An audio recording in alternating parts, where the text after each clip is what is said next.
Уважаеми господин президент, уважаема госпожо вице-президент, уважаеми дами и господа, за нас е чест и удоволствие, че сме тук и имаме възможност да споделим нашия опит, защото той не е малък. Може да сме малка парламентарна група, може да сме най-малко били в това Народно събрание, но затова сме най-дейни. Знаете, както и Стърсака в семейството, най-много трябва да даде всичко от себе си, за да може да бъде забелязан.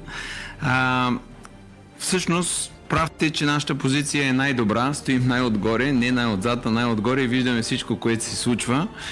И също така, освен това, гледаме да извършваме действия, за да провокираме и да видим по какъв начин реагира властта.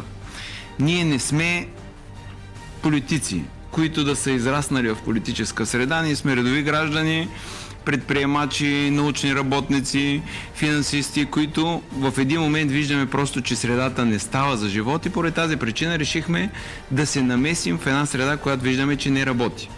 И затова казвам, че направихме редица опити с цел да проучим каква е обстановката и да може да дадем правилен анализ. Първо, това Народно събрание е абсолютно нелегитимно още от неговия старт, неговото избиране, защото това, което установи Конституционния съд, той установи от проверените секции, че 47% има манипулации. И това са вторични манипулации, първичните, купуване на гласове и всички останали неща, те не се виждат при тази проверка. Ние направихме проверка на 6000 секции по видеоматериали, при които установихме при 50% брутални нарушения. И тук, за да има някаква, така да кажем, сигурност в населението, че нещо наистина се прави в негова полза, би трябвало това видеонаблюдение да има после значение, когато на някой му се търси наказателна отговорност за промяна на вота на избирателите, защото няма как да видим, че човек е застрелян някъде, да кажем видеонаблюдението не е доказателство. Така че това е първото нещо, което трябва да се промени. Видеонаблюдението трябва да е 100% доказателство, за да може тези хора да знаят, че те си играят със съдбите на един цял народ.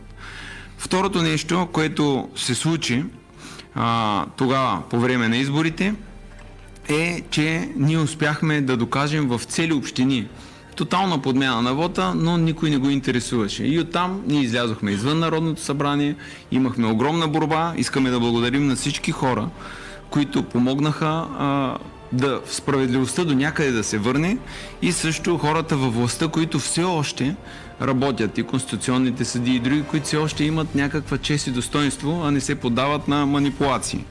Но по-лошото нещо е, че след като се влезе в Народното събрание, има втора цетка на промяна на вече нагласите на влезлите парламентарни групи. Защото ако една партия влезе в Народното събрание с определени обещания към населението и към своите избиратели, тя вътре би трябвало да защитава тези обещания. Това, което видяхме ние вътре, е зверски натиск, шантаж, използване на ДАНС, КПК и други институции, включително и медии, за да може да се смачкат неудобните и да стигнем накрая до един парламент, в който имаме само фиктивна опозиция, а няма реална опозиция, която да защитава интересите на народа. И затова наблюдаваме това цяло беззаконие, което цари в момента в страната.